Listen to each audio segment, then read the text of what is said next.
Good afternoon, everyone. How you doing? All right, well, I'm going to set the stage. We're going to start by talking about what's happening, a little bit about disruption, then we're going to talk about a little bit on innovation, and then we're going to talk about that topic, AI. But the last piece is really important. I want you to take a call to action. And this call to action is going to be based on your personal beliefs and where you see the world. Now, there's a stat we use all the time. 52% of the Fortune 500 merged, acquired, gone bankrupt, fallen off the list since 2000. These companies are never coming back. These companies have traditionally been stalwarts, they've been legacy organizations, they've been disrupted, and they don't know what's going to happen. In a lot of companies, in a lot of organizations, we're seeing that. And if you think about your competitors, you think about what's happening in the marketplace, your top 3, top 5, top 7 competitors are taking 40 to 70% of the market share, 40 to 77% of the profits. It's a bloodbath. It's not even a digital divide. It is a winner-takes-all market that is emerging. And when you understand that, you realize that 3 things are happening. We are living in a post-sale, on-demand attention economy. Post-sale meaning everything after the sale of a product is more important. It's the service, it's the installation, it's everything but the product. It's the experience, it's the outcome. It's also on-demand because we're not buying bigger and bigger amounts of things. We're accessing, not owning. Think Airbnb, think Lyft, think all these different services where we're actually not buying a product. And we don't buy jet engines, we buy flight miles. And that shift is happening. But the third piece is really important. The third piece is we are in an attention economy. If I don't capture your attention, or if I don't save you time, you don't care. And there is no such thing as loyalty in this kind of market. There's such thing of convenience, but not necessarily loyalty. And that's what that shift is.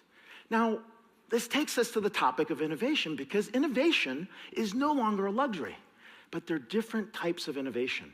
There's incremental innovation and there's transformational innovation. And so I'm going to show you quickly the difference between the two. Now, I'm going to put something on the screen and I want you to yell out loud. Tell me what you see. Are you guys ready? All right, 3, 2, 1. What do you see? A Sony Walkman. This was the innovator of portable music. This was the beginning of it. Now I have to say, and hopefully no one from Sony is here so I don't get shot, but this was Sony's last real consumer innovation. It's been a long time. When did the Walkman come out? 85, someone said 81. 79 is the correct answer. Yes, thank you. It didn't show up to the US till 81, but it's 79. It's been a long time. Now, I grew up in Allentown, Pennsylvania. I cut lawns to pay for school. This was awesome. I could get maybe like 2 lawns in on one side of a cassette, if you remember those. And that was portable music. It freed me, right? Now, incremental innovation looks like this. I'm going to show you what happened next. The next thing was I couldn't buy the next innovation for 6 years. Actually, it was 7 years. I had to go to Akihabara, this place in Japan where you get all the cool latest electronics. And in fact, even while I got it there, I couldn't find it anywhere. I couldn't get it on the internet. There was no internet. I couldn't get it mailed online. I couldn't do anything with this. So I had to go to Akihabara. And you guys are thinking, what is this? Are you guys ready? Tell me what you think it is. Are you ready? 3, 2, 1. What did I buy? No, the double cassette Walkman. 180 minutes. That gave me more lawns, the cool yellow headsets, rechargeable battery. It was awesome, right? Unfortunately, this is what incremental innovation looks like. It's faster, it's better, it's cheaper, but it's not a game changer. Now, let's take Apple as an example, highly overused, but let me give it to you in a different way. When the iPod came out, put yourself in 2000 when the iPod came out. How much did you guys pay for a CD? Yell out loud, how much? 16. Anyone else? 20. All right. If you got one good song, raise your hands high. Anyone get 2? All right. Did you get 3? 3 was like me, an old ex-girlfriend, a love pack. That was about 3. So you paid about $8 a song. In 2000, and I'm going to have to admit this, but in 2000, I paid nothing for music. I had Napster, I had LimeWire, I had Russian MP3 sites. I paid nothing. You guys paid $8. I was in the wind. But here's what happened. The business model shift, that business model shift transformed everything, right? You went from 8 to 99 cents, got the exact song you want, no fluff, no junk, and I went from never paying for music to actually paying for music. That's the kind of disruption we're talking about. It's transformational. So who had an iPhone in 2006? Raise your hands high. You were early adopters because it came out in 2007. Really early adopters. But here's my point, right? This one device transformed everything. 27 business models on one phone. Where do you get your camera? It's here. Where do you get your music? It's here. Do you need a video camera? No, it's here. Map manufacturers completely disrupted by the iPhone. You don't need a navigation device. It's here, right? When's the last time you bought a flashlight? Flashlight manufacturers disrupted. There's no need to buy a flashlight. And that's transformational innovation. And what we're trying to do is get to transformational innovation if we're going to be successful. Now, a $100 component is worth $800, could be worth $1,000, $999. And these guys have the same $100 components for $150. So there's a little bit something more than just disrupting on the business model, being first in a technology. Brand also manages. Brand also matters a lot because the brand is about trust. The brand is about a commitment to an experience and an outcome. Now, the hottest topic that we have right now is about AI and AI-driven smart services and where this takes us. And I want to show you what's important in AI, but I want to put this in the context of all the other cool technologies. IoT is about providing context. What IoT does is it builds on other technologies, mobile and cloud and big data. 3D printing takes advantage of how we actually create new things, the ability to print a part on the fly, the ability to print an Oreo cookie on the fly if you want. You tie that to a delivery. AR, VR is interesting because it changes what we see, right? We're gonna live more in an echo chamber because we're only gonna see the things that we want to see. And robotics is really about changing the way we look at augmenting work, augmenting humanity, and maybe replacing humanity. And blockchain gives us abilities to rethink the internet. Now that last part, AI, is going to be embedded across all these different technologies, all these different business models that we have. And that's what becomes interesting. Now, AI isn't easy to do. It takes a lot of information, a lot of data. You need time, and you have to compress that. You want to apply good math and algorithms. You've got to have a good domain knowledge and expertise in a space. And more importantly, you need the ability to have lots of compute power to make this happen. Other than that, it's easy. No, just kidding. So what we're at the point is we have access to all this compute power because of where we are in the cloud, and that's changing our ability to actually make decisions on the fly. We ultimately want to use these for recommendations and outcomes. But let me tell you a story. I spent a summer at a major research institute when I was somewhere in 86, 87. I got there and I was all excited because I'm going to work with one of the top people in AI. And they were at that point, AI was about replicating the human, being able to visualize things, see things, have computers think. That's where we were in the late 80s. So I got there, there's a big party. This guy had just finished his PhD project. He was all excited, they were celebrating. And I'm like, what are you guys doing? Wow. Joe here just figured out how to get a computer to see the letter A. I was like, oh, that's awesome. How long did it take? It took 9 months. I was like, oh, that's cool. So Joe, what are you doing next? I'm working on lowercase a. Compute power was so expensive. It was so hard. That's what he was doing. But today, we don't have to think about that. That is so fast, the algorithms are there. AI, in fact, is the new user experience. We are talking to our computers. That's what Walt was talking about with ambient computing, right? Conversations as a service is huge, but it's happening everywhere. What we can see, Dr. Fei-Fei Lin at Google is one of the pioneers at Stanford to be able to take visualizations on movies and look for patterns in basketball games to see what was happening. That's being applied everywhere. You walk into a casino, the security camera scenarios that you think, those are real.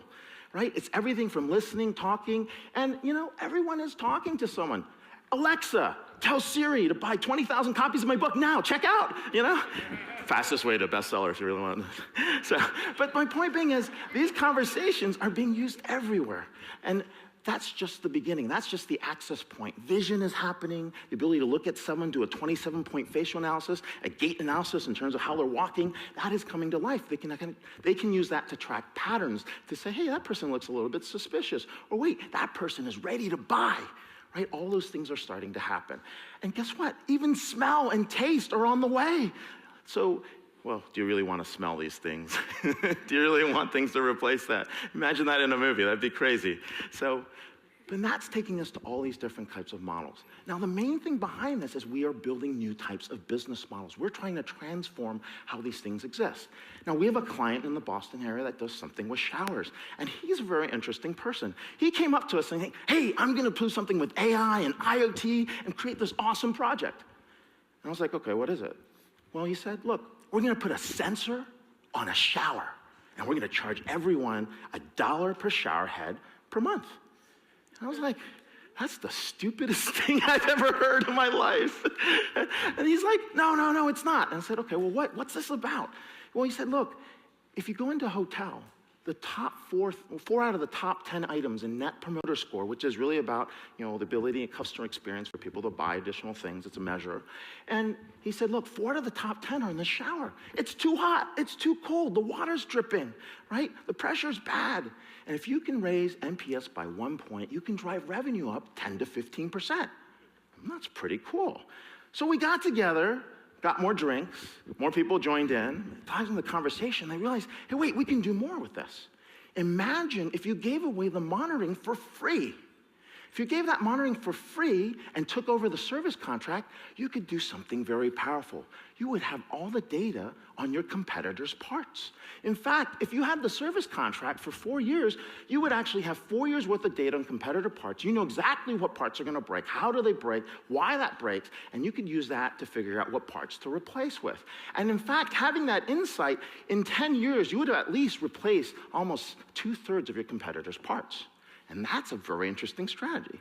And then someone else jumped in and said, wait, imagine if you had to service those contracts, you'd have to create a way to actually find plumbers. But you could create an Uber-like plumber network that says, hey, from 7 a.m. to 7 p.m., we'll take care of you. After 7 p.m., an 8 p.m. call might be like $400. 2 a.m., there's no plumbers floating around. It might be $50. And they would switch it around. So now, this $1 per shower head project now has, wow, a data problem, a Uber-type network, and then someone else jumped in and said, wait, there's more. And I said, that's kind of interesting. What do you have?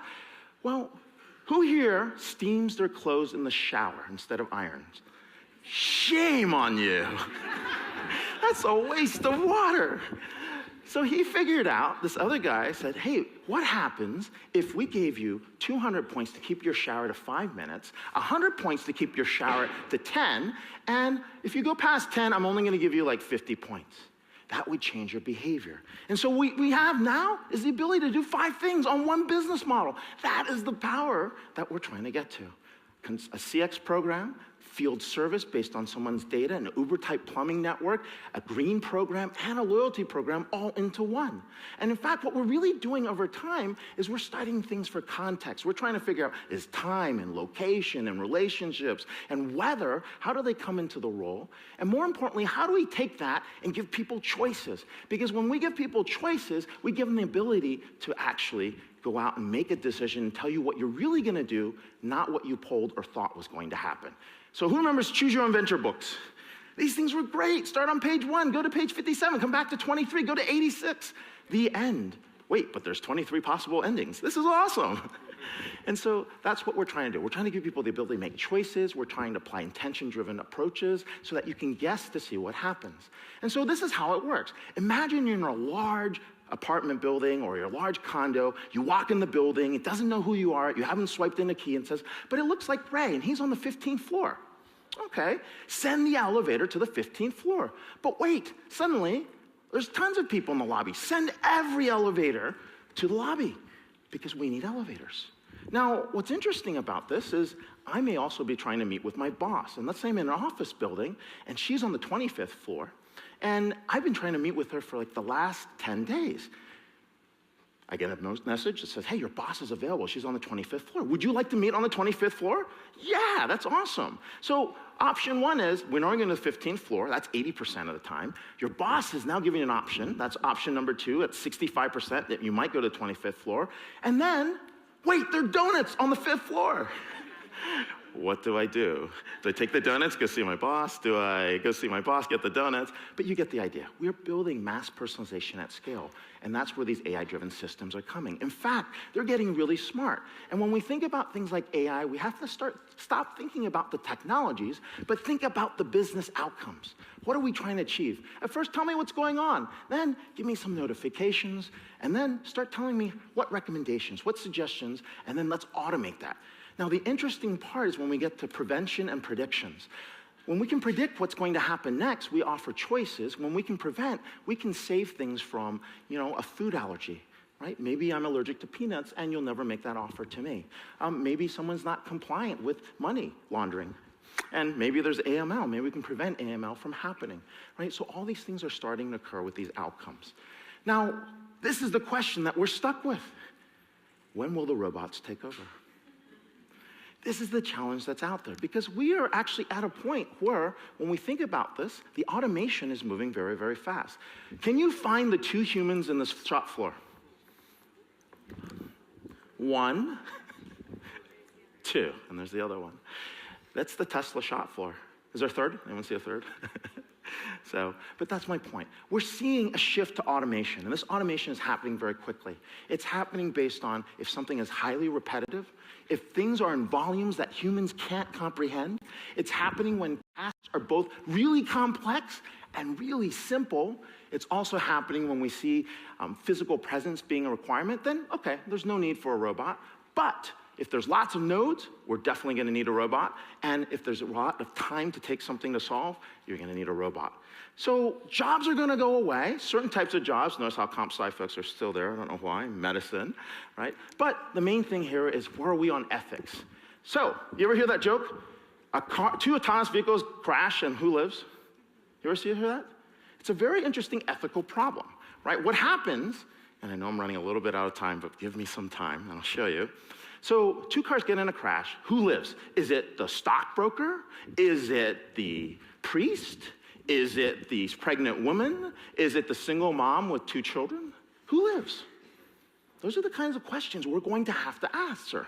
Now, the answer to this question is really simple. You know you're going to have a crash. Send the cars out. Leave everyone at home. It'd be a lot easier. Okay, here's the other one. A autonomous vehicle runs over a pet, right? And I'm going to make some stereotypes. Please don't hate me. A autonomous vehicle runs over a pet in Canada. What happens? Well, runs it over, sends a text message, tracks the tag of the pet, and says, "So I'm so sorry, I ran over your pet. Let us know what we can do. We are so sorry. We're taking them to the hospital now." That's the Canadian algorithm. A autonomous vehicle runs over a pet in Russia. What happens? Quick, erase the video. Nothing happened. Run it over again, and let's get out of here. A autonomous vehicle runs over a pet in China. Oh my God, we hit the pet. Wait, but if it lives, we're gonna have to pay more for the pet living. Run it over 10 times, make sure it's dead, and we're good. Ooh, scary. Yeah, I know. Here's the challenge. There is no universal set of ethics. We love to believe, oh, we'll have AI and the ethics are gonna be great. We're gonna debate the world's big problems. It's gonna look like this, right? We can't make a decision. We don't know who's in charge, what's supposed to happen. This guy has a point. Elon Musk has a point, right? Will the robots come kill us? We don't know. What are the ethics in place? This guy was right. Asimov, right? Rule number 1, right? Robots must never harm a human. Rule number 2, must always follow instructions from a human. And rule number 3, that instruction can't be kill a human or harm a human, right? That's kind of where we're headed. Now, this is why it's so important. If you have science, technology, engineering, and math, you can't just do that. You gotta balance the right side and the left brain together. I need artists, I need ethnographers, I need ethicists, anthropologists, design folks to come together, because what we're really trying to do is think a holistic view, especially on this AI problem. And this is gonna be one of the biggest challenges we have in the world. And why is this important? Because we are really trying to answer this question. How do we get from here to the Star Trek economy? Right, where people don't work for money, where people pursue happiness, where people think about their ideas and where they're gonna be. And more importantly, actually, I'm gonna pass this, but who's seen the hotel with the robots with the Japanese? You guys should see this. This is hilarious, right? There's not a single human in the hotel except for the guests. We're heading in that direction. People are saying, do we tax the robots? Poor Pepper, right? Do we tax the robots, right? What do we do with UBI or Universal Basic Income, right? Is privacy dead, right? These are the questions we're asking because this ambient computing world requires you to give up privacy, right? So the question I ask you today, and this is my call to action, what rights, what roles, what responsibilities does a baby have when they're born in the year 2050? Do they have to be connected to the internet? Do they have to be tracked? Will they have a right? And what rights will those be? In fact, how much privacy will you be trading for that convenience? And more importantly, will you be able to support the fact that privacy is still an international human right? Thank you very much.